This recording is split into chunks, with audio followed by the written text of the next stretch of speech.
The repurposing of this hotel as a so-called hostel has now been halted by a High Court judge.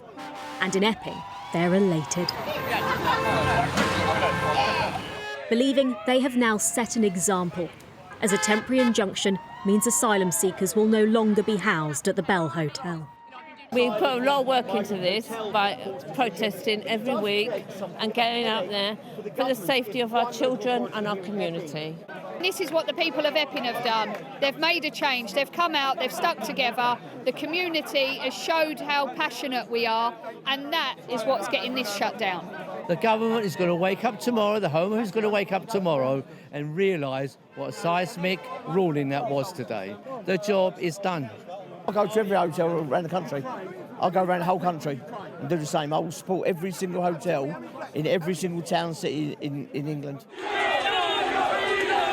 Last month, the Bell became a catalyst for protests after 2 of their residents were charged with sexual offences, one involving a 14-year-old girl. While some demonstrations descended into violent disorder, the voices behind the scenes grew louder, forcing the council to confront the hotel owners in a case that reached the High Court. Even an 11th-hour intervention from the Home Office wasn't enough to stop the temporary win. But the council leader sees this as a battle he shouldn't have had to fight. What is your message to the protesters in Epping who may well see this as you say, a victory or a small step in the right direction? What's your message to them, and did you take into account their strength of feeling when you went about this case? I took into account the strength of feeling of residents in Epping Forest. My local people have been contacting me directly and discussing this issue over the recent weeks. This is not a victory today, this is a ruling for common sense. Rather than common sense, for those who work with asylum seekers, it's more of a damaging decision. We deal with people like this day in, day out, and we know them to be victims of war, torture, persecution, conflict, modern-day trafficking, modern-day slavery, you name it.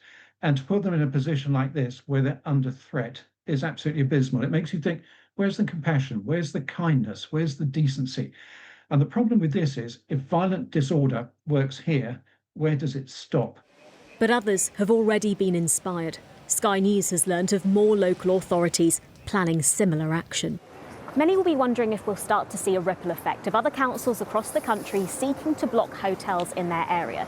But this victory hinged on a point of planning law about how this site was being used, rather than being driven by unrest. The Home Office and the hotel owners have 24 days to file an appeal after their bruising loss. In a statement, the Border Security Minister said this government inherited a broken asylum system. At the peak, there were over 400 hotels open. We will continue working with local authorities and communities to address legitimate concerns. Our work continues to close all asylum hotels by the end of this Parliament. We will carefully consider this judgment. As this matter remains subject to ongoing legal proceedings, it would be inappropriate to comment further at this stage. There are now some 200 hotels housing migrants. Communities across the UK are considering their next move. Ashna Harinag, Sky News.